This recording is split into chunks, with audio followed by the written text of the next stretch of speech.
हम मौजूद हैं राजधानी लखनऊ में। मेरे साथ बात करने के लिए आज मौजूद हैं राज्यसभा सांसद बाल योगीनाथ जी।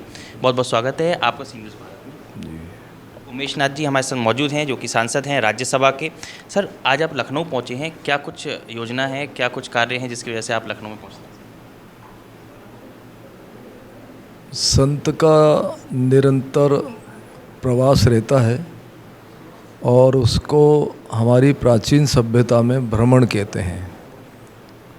साधु भ्रमणशील रहता है, रमता जोगी और बहता पानी।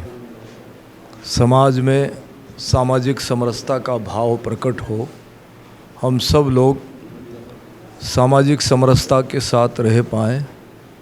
और सामाजिक समरसता का मतलब ये है कि हम सनातनी हैं, हम हिंदू हैं, हम ऋषि मुनियों की संतान हैं। और अगर अभी हम बटेंगे तो उसका परिणाम जो है वो उतना व्यवस्थित नहीं रहेगा। इसलिए संपूर्ण भेदभाव और ऊंच नीच की व्यवस्थाओं को ख़त्म करके, और हम तो ये भी कहेंगे कि जाति पाति पंथ संप्रदाय इन सब को विराम लगा करके, और अगर हम सामाजिक समरसता के साथ जीते हैं तो उससे बड़ा भारतीय सनातन परंपरा के लिए कोई संदेश नहीं हो पाएगा। और मैं उसी संदेश को लेकर के लखनऊ ही नहीं पूरे देश में भ्रमणशील रहता हूँ। अभी मैं बनारस भी था, बनारस के बाद मैं अयोध्या भी था, अभी लखनऊ में हूँ और अभी लखनऊ से रवाना होकर के उन्नाव के लिए प्रस्थान करूँगा। तो साधु भ्रमणशील होकर के समाज के लोगों को यही कहना चाहता है कि जागो, भारत माता के लाल हैं। और जब हम सब लोग जाग जाएंगे तो हम भारतीय सनातन परंपरा की संपत्ति और विरासत दोनों बचा लेंगे। आज पूरे हिंदुस्तान में एक सवाल उठता है और लगातार सभी संत समाज अलग अलग लोग इसको उठाते हैं कि हिंदू राष्ट्र बनाने की मांग उठती है। क्या समरसता से ये भी एक निकलेगा कि हिंदू राष्ट्र हिंदुस्तान बने? क्या आपकी भी मांग रहती है जब आप राज्यसभा पहुंचती हैं? देखिए, आप भी हिंदू हैं, मैं भी हिंदू हूँ, और जो भी हिंदुस्तान में रहता है वो सब हिंदू है। अब उसको बनाना अलग से तो कोई ईंट भाटे जोड़ करके नहीं बनाया जाएगा। हम सनातनी हैं और हम प्राचीन परंपराओं से सनातन राष्ट्र में रहते हैं, वो तो है ही, उसको कोई अलग से कुछ नहीं बनाना है। जो एक मुहिम आपने छेड़ी है, वो मुहिम का उद्देश्य क्या है?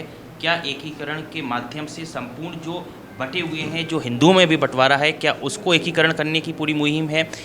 सत्य है कि उनको सबको एकीकरण करना है और जाति पाति पंथ संप्रदाय को, इनको सबको विराम लगाना, तभी तो हम जो है विकसित भारत की ओर पहुंच पाएंगे। और विकसित भारत अर्थात सबका विश्वास अर्जित करना है, सबको साथ में लेकर के चलना है। सबको कहना है कि कदम से कदम मिला करके चलो, कंधे से कंधा मिला करके चलो, सनातन की परंपराओं को जीवित रखो। और भाषा और भेष ये सब व्यवस्थित होना चाहिए, एक संगत होना चाहिए, एक पंगत होना चाहिए, तब कहीं जाकर के हम ऋषि मुनियों के राष्ट्र को सुरक्षित रख पाएंगे। एक आखिरी सवाल, क्या सबसे बड़ा चैलेंज नज़र आता है आज की पूरे राजनीतिक परिप्रेक्ष्य में हिंदुस्तान में, जिसकी वजह से आपको कुछ कार्य करने में दिक्कतें आती हों या लगता हो कि उस पर कार्य करने की आवश्यकता? अभी ऐसा कोई चैलेंज नहीं है। चैलेंज तब था जब इस देश में माननीय मोदी जी की सरकार नहीं थी, और जैसे ही माननीय मोदी जी की सरकार आई अर्थात सनातन सरकार आई, तो हमने सभी चैलेंजों को एक तरफ रख करके, और देश के प्रधानमंत्री माननीय नरेंद्र मोदी जी के नेतृत्व में माननीय गृह मंत्री अमित शाह जी ने धारा 370 को भी ख़त्म किया और 1000 साल की समस्या राम जन्मभूमि को भी फतेह किया। और उसमें समरसता का संकल्प ये दिया कि जहाँ राम जी हैं वहाँ सबरी भी खड़ी है, और जहाँ सबरी है वहाँ निषाद राज भी है, और जहाँ निषाद राज है वहाँ महर्षि वाल्मीकि भी हैं। तो ये समरसता का प्रतीक है और निरंतर उस क्षेत्र में माननीय प्रधानमंत्री जी काम कर रहे हैं और सारा देश उनके साथ तन से मन से हृदय के एक एक कण से लगा हुआ है। आप भी लगें, हम भी लगेंगे। बहुत बहुत शुक्रिया। आप थे हमारे साथ राज्यसभा सांसद उमेश नाथ जी, जो बता रहे थे कि वाकई किस तरीके से सनातन लगे हुए हैं अपने कार्य में और कैसे धरातल पर वो चीज़ें निकल कर आ रही हैं। कैमरामैन दीपक के साथ ऋषभ सक्सेना, सी न्यूज़ भारत, लखनऊ।